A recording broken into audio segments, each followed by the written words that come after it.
difficile de passer derrière Jean-Marc Bruno, qui nous ont mis un petit peu de baume au cœur. En plus, il commence à y avoir des bonnes odeurs, mais il y a quand même des choses dont il faut qu'on parle, et notamment de l'avenir de notre sécurité sociale.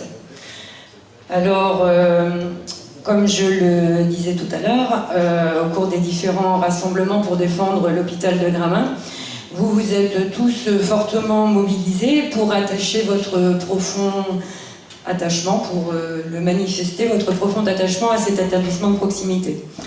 Lors de la rencontre avec Laurence Cohen, sénatrice du Val-de-Marne, vous avez été quelques-uns à participer à une table ronde, au cours de laquelle vous avez insisté sur certains points, et notamment la nécessité absolue de remettre de l'humain au cœur du système de santé.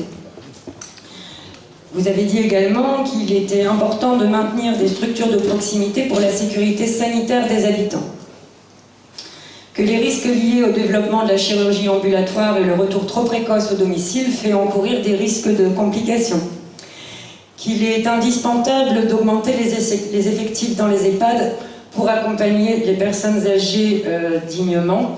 Et d'ailleurs, Jean-Marc Bruno, votre chanson sur le vieil homme et l'amour est très bien imagé, c'est une très belle image de ce que doivent ressentir certaines personnes âgées en EHPAD.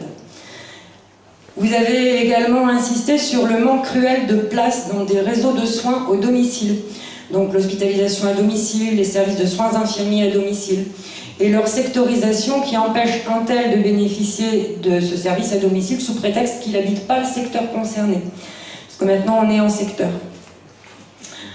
Le transfert de la prise en charge des personnes âgées maintenues au domicile vers leur famille sans qu'elles soient formées à la manutention ou à la maladie a également été évoqué, parce qu'il y a beaucoup d'aidants principaux, on appelle ça aidants principaux quand vous aidez vos proches, vous êtes des aidants principaux, mais vous n'êtes pas formés à la façon dont répondre aux besoins de la personne dont vous vous occupez.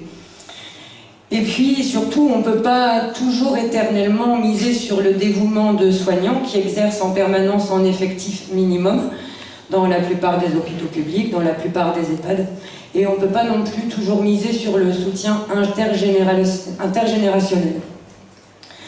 Donc notre gouvernement nous propose pour l'année prochaine un plan santé. Et donc notre chef de l'État l'a présenté en septembre lors de son allocution télévisée, et il a présenté la base de sa stratégie de transformation du système de santé. Il a d'emblée indiqué, je cite, « Nous n'avons pas un problème de sous-financement, mais un souci d'organisation. » Je sais pas, moi ça me semble pas une bonne description, d'autant plus que la protection sociale va être saignée de 30 milliards en 5 ans, selon la loi de programmation des finances publiques du 22 janvier 2018. Alors les cibles de ces économies, c'est les administrations de sécurité sociale obligatoire, dont le périmètre recouvre les dépenses de sécurité sociale, de chômage, de retraite complémentaire, les budgets des hôpitaux ou Pôle emploi. C'est quelque chose de très très large en fait, la sécurité sociale. Alors est-ce que le plan Ma Santé 2022 qui nous est même pas proposé, qui nous est imposé, est-ce qu'il répond aux attentes concrètes que on ressent sur le terrain en tant que soignant, et après je passerai la parole à Clémentine qui est aide-soignante en EHPAD à Gramin. Donc est-ce que ça répond à nos besoins? Est-ce que ça répond à vos besoins? Moi je pense pas. Donc ce qu'on a entendu en boucle sur BFM, sur iTélé, il faut aller chercher l'information. Nous, ce qu'on a entendu en boucle, c'est on va supprimer la tarification à l'acte, la T2A. Bon, on va pas s'en plaindre. Moi, personnellement, ça fait des années que je dis que c'est une belle saloperie, que ça a poussé à la concurrence entre les différents établissements, que ça a poussé les cliniques à développer l'ambulatoire et que ça a creusé l'inégalité d'accès aux soins. Donc on va pas s'en plaindre, la T2A va être supprimée, ouais, youpi. Maintenant, les hôpitaux, ils vont être rémunérés au forfait. Alors ça, c'est quelque chose de très flou. On va nous donner des forfaits. Mais alors combien? Quelle part ira aux soignants? Quelle part ira au réseau de soins? Quelle part ira au personnel, au laboratoire, aux pharmaciens. On ne sait pas. Ça va être un forfait parcours de soins. Démerdez-vous avec ça. Voilà. Et puis alors, il y a une deuxième mesure qui a été annoncée. Alors, c'est formidable. Ils ont enfin aboli le numerus clausus, dites donc. Sauf que le temps qu'on forme des médecins, il va se passer 10 ou 15 ans, et puis qu'on multiplie de plus en plus le besoin de médecins, des médecins coordonnateurs de maisons de retraite, des médecins coordonnateurs de ceci, des médecins d'assurance, parce qu'avant, moi quand j'ai commencé mes études, médecin d'assurance, ça n'existait pas, quoi. Donc non seulement il y avait eu un numerus clausus, mais en plus on a créé des postes qui n'existaient pas.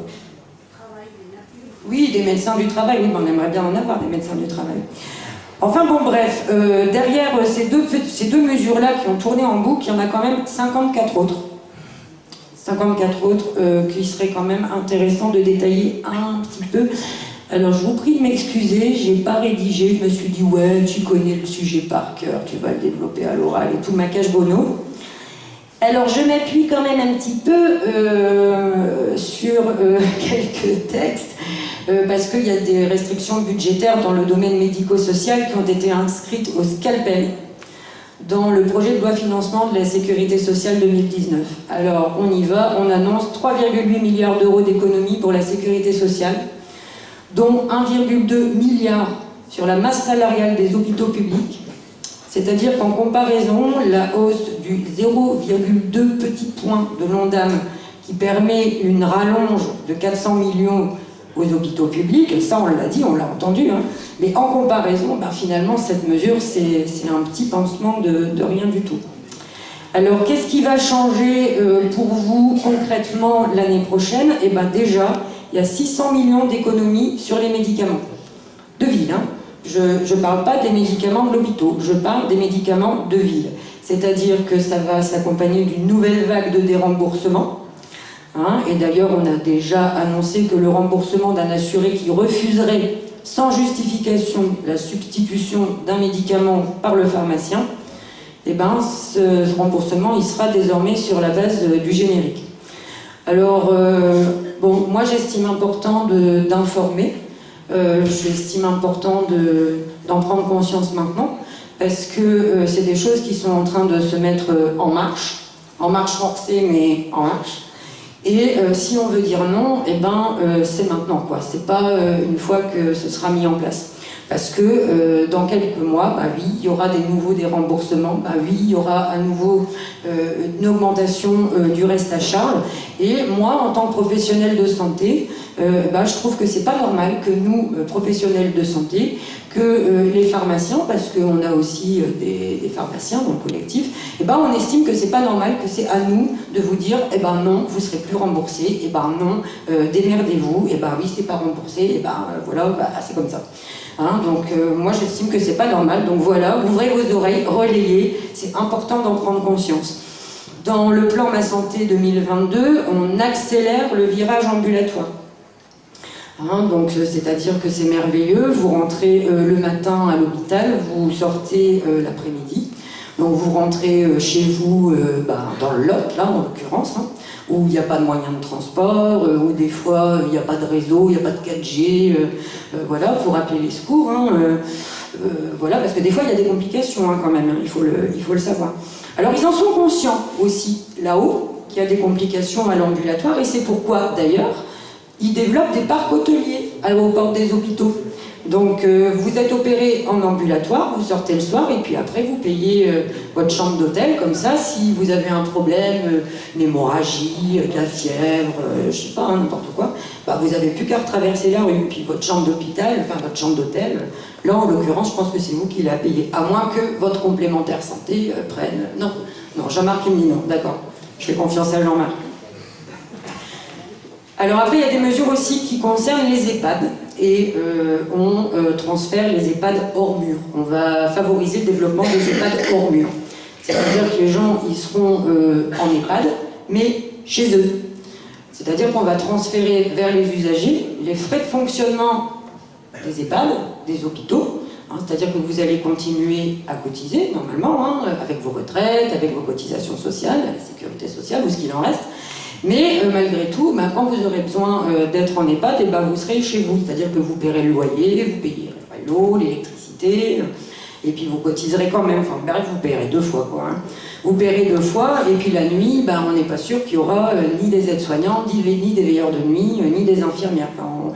Enfin, moi je pense, et puis je vois les collègues, là, Christine et Sylvie, qui sont aides-soignantes, qui sont devant et qui ont l'air d'être d'accord, enfin moi je pense qu'on sera soigné moins bien, que nos personnes âgées sont soignées moins bien comme ça, et en moins bonne sécurité. Alors après, qu'est-ce qu'ils nous ont encore pendu? Alors, le 100% santé. Ah ça, c'est terrible ça. Alors, il y a plein de mesures démagogiques. Hein, c'est un mot à la mode, ça, démagogique. Donc notamment, moi je pense que le 100% santé et le reste à charge zéro, c'est une mesure démagogique. Alors pourquoi? Parce que le 100% santé, d'abord, il concerne que 3 postes. Il concerne le poste optique, le poste dentaire, le poste audio. Alors ce sont des dépenses importantes, hein, mais ce ne sont pas les dépenses les plus élevées en matière de dépenses de santé. Donc première démagogie, dire oui, vous n'allez plus payer vos lunettes, vous n'allez plus payer vos appareils dentaires, c'est formidable, youhou. Alors même les mutuelles, elles grognent là-dessus, parce que en fait ça va leur imposer de répercuter peu ou prou des dépenses supplémentaires.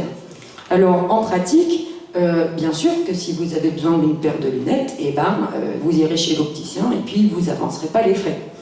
Mais peut-être qu'avant d'aller chercher votre paire de lunettes, pendant 1 an, 2 ans, vous aurez payé 30, 40 euros supplémentaires auprès de votre mutuelle, ce qui fait que, en fait, quand vous irez chercher vos lunettes, vous les aurez payées par anticipation, quoi. Donc c'est pas vraiment c'est pas vraiment un reste à charge zéro. Et puis si ça se trouve, en fait, si vous n'avez pas eu besoin de lunettes pendant 10 ans, vous aurez payé pour rien.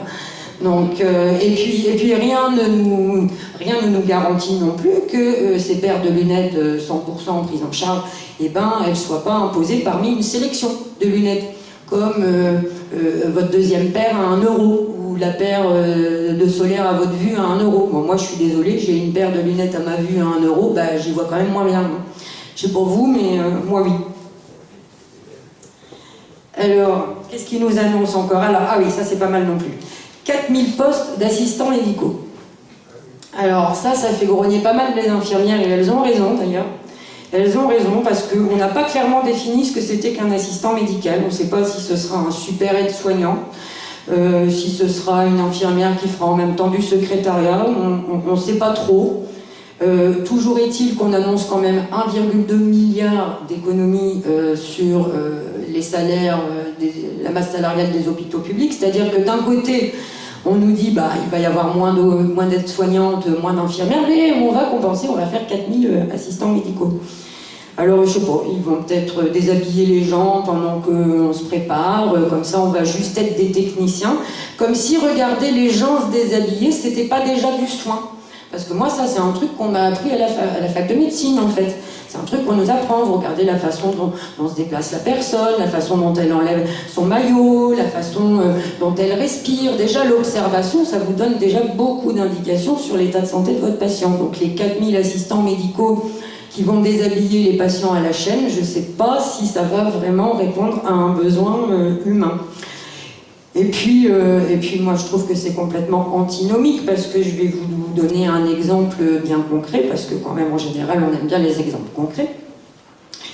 Donc j'ai un patient qui est épileptique, pas de sa faute, et il est batelier au gouffre de Padirac.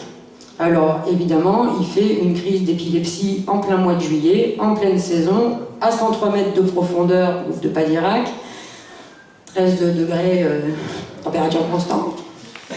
Et donc, il est épileptique, il fait une crise, il faut faire un électroencéphalogramme. Alors j'appelle le neurologue de l'hôpital de Cahors, je lui dis voilà, il me faudrait un électroencéphalogramme. Le gars, il me pète à la gueule en disant que c'est pas possible, qu'on lui a supprimé ses postes de technicien, et que donc, maintenant, c'est les neurologues eux-mêmes qui doivent faire les électroencéphalogrammes. Et donc, il n'est pas en mesure de me proposer un rendez-vous avant 5 semaines.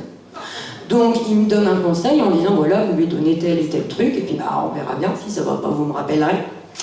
Donc on fait ça, et puis en attendant, comme ils battaient des barques de 20 personnes à 103 mètres de profondeur, et puis que le gouffre c'est 5000 personnes par jour, l'été, je le fous en arrêt de travail. Du coup, je me suis retrouvée convoquée à l'assurance maladie parce que je faisais des arrêts de travail trop longs. Voilà. Mais donc au lieu de garder ces techniciens qui sont formés, au lieu de promouvoir finalement l'emploi d'infirmières qui sont formées, aux troubles cognitifs, aux pertes de mémoire, au repérage de la dépendance, au lieu d'utiliser des aides-soignantes qui sont formées pour évaluer les risques de chute, etc. Tous ces postes, on les supprime, mais on va vous donner 4000 assistants médicaux. Donc, vous comprenez pourquoi nous, on estime que ça ne répond pas du tout à un besoin, que c'est une mesure complètement démagogique, d'autant plus qu'on ne sait pas qui va financer ces postes, en fait. Ce sera probablement les collectivités territoriales, dont les budgets sont réduits à peau de chagrin. C'est pas M. Terlizzi, maire d'Albignac, là-bas au fond, qui va me contredire, je suppose.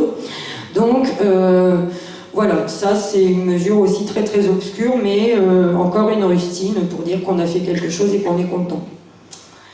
Alors après, un truc qui n'est pas dit non plus, c'est que la participation forfaitaire payée par certains patients ou par leur complémentaire de santé, ça c'est dans le texte, pour certains actes lourds, alors on estime qu'un acte lourd c'est de plus de 120 €, et cette participation forfaitaire elle va passer de 18 à 24 €, c'est-à-dire qu'il y en a 6 € pour votre poche.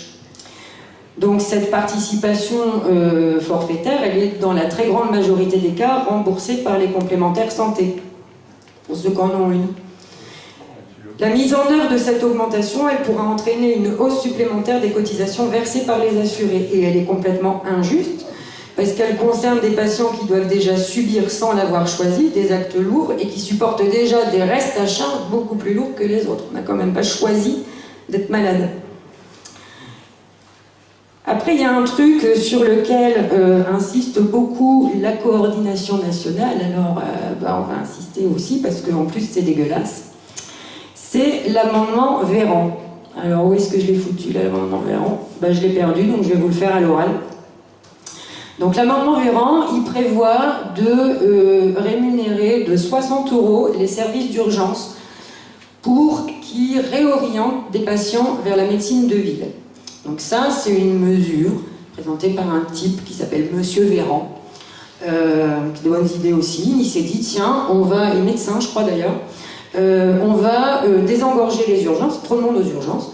Donc, pour inciter les urgences à renvoyer les gens chez eux, parce qu'il faut savoir aussi que les urgences, ils acceptent les entrées, d'abord parce qu'ils n'ont pas le choix, et puis aussi parce qu'un passage aux urgences, ça représente de mémoire à peu près 167 €, c'est-à-dire que ça contribue à faire tourner l'hôpital. Donc, on veut dire aux urgences, non, vous ne prenez pas en charge les patients, mais vous ne vous asseyez pas sur la recette potentielle, donc on va vous offrir 60 € et puis vous renvoyez les gens chez eux. Enfin, en tout cas, vers leur médecin. C'est-à-dire que la sécurité sociale va payer 60 € aux urgences alors que les soins n'ont pas été dispensés, et puis après, 25 € de consultation, c'est-à-dire 85 pour un même patient. Donc ça c'est l'amendement Véran. Alors après, moi je me dis, oui mais bon, on se présente aux urgences, d'accord, on a mal au ventre, bon j'ai mal au ventre, bon aux urgences on va dire, ouais c'est une gastro, allez voir votre médecin. Mais qu'est-ce qui dit que c'est pas une péritonite ? Qu'est-ce qui dit que c'est pas une rupture d'anévrisme ? Donc qui va prendre la responsabilité de cette réorientation sans un examen médical préalable ? Donc je pense que l'examen médical préalable il va être réalisé parce que la responsabilité médico-légale des hôpitaux et des urgences sera engagée sur ces patients réorientés et que donc il y aura un passage aux urgences quand même et peut-être plus bref et une consultation chez le médecin ensuite, c'est-à-dire qu'on n'est pas du tout parti pour faire des économies mais bien pour multiplier les intervenants alors qu'il n'y a déjà pas assez de médecins, qu'il n'y a déjà pas assez de personnel pour répondre aux besoins. Voilà, amendement Véran. Trouvez ça normal, vous ? Non.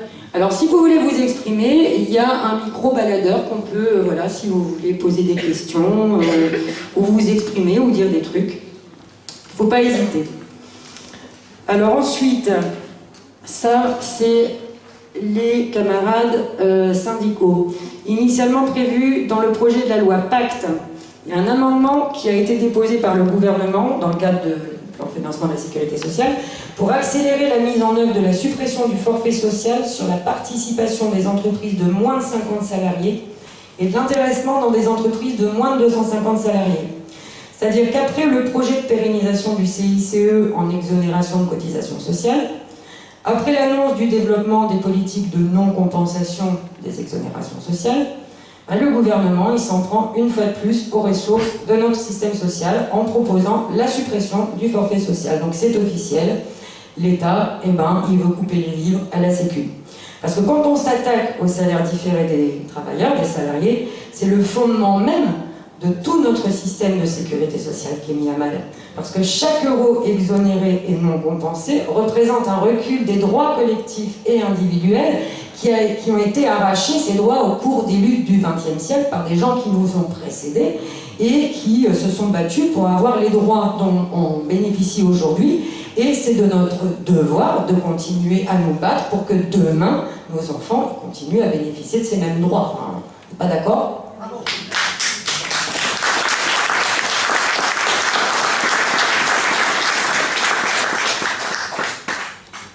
Alors, dans les branches de la sécurité sociale, il y a la branche vieillesse. Donc ça mérite d'être développé aussi un petit peu.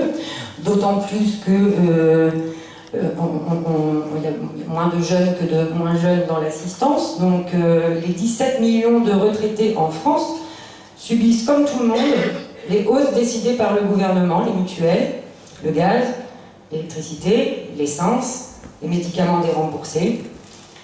Alors qu'ils ont mené une vie de labeur qui a été consacrée au service des autres, au service de l'économie du pays, au service de la formation des futurs cadres, mais les retraités ils sont devenus la cible privilégiée du pouvoir.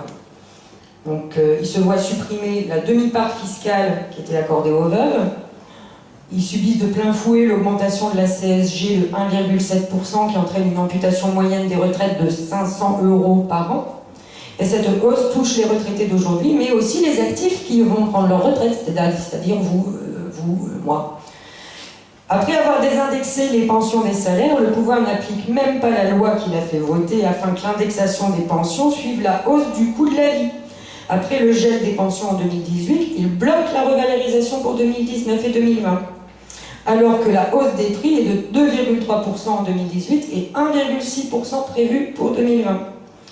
Donc en fait, le gouvernement, il veut assimiler les retraités à des vieilles personnes qui coûtent cher. Et il veut remplacer la retraite par une prestation sociale qui assure juste un minimum pour vivre. Les retraités sont des gens qui ne travaillent plus, d'accord, mais qui ont travaillé toute leur vie, qui ont cotisé pour leur retraite, qui ont cotisé pour pouvoir bénéficier des soins. La pension de retraite, c'est pas une allocation. Les soins remboursés par la sécurité sociale, c'est pas un assistanat, c'est un salaire différé.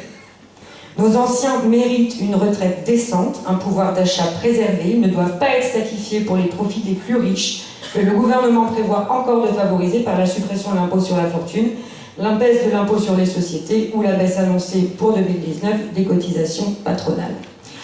Alors, il faut annoncer que pour la première fois, la branche vieillesse, elle est excédentaire dans le budget de l'assurance maladie. Alors, au lieu de dire « Bon, mesdames et messieurs les retraités, on vous a suffisamment saigné, on vous a fait resserrer le cran de vos ceintures, on vous a pressé comme des citrons, donc maintenant qu'on a ramené les comptes de la branche vieillesse à l'équilibre, on va vous diminuer un petit peu la CSG, puis on va vous réaugmenter un petit peu vos pensions. » Eh ben non.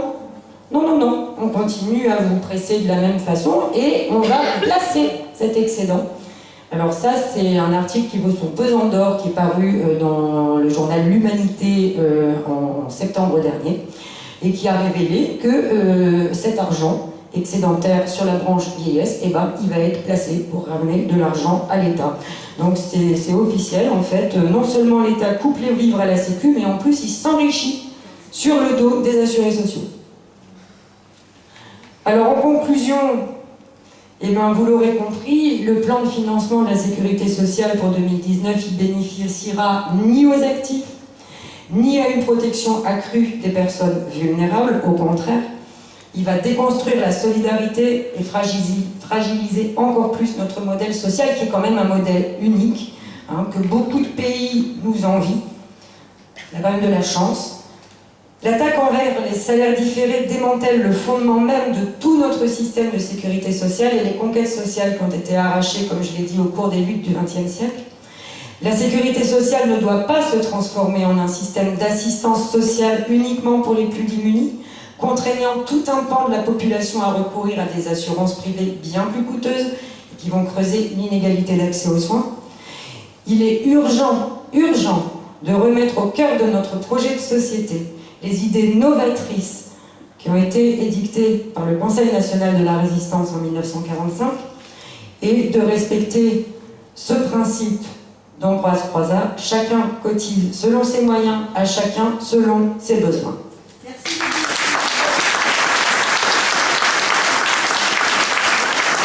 On attend tout à l'heure, et si ça vous intéresse, je vous parlerai de l'organisation des soins pour le département du Lot, mais pour l'heure, je vais laisser la parole à Clémentine.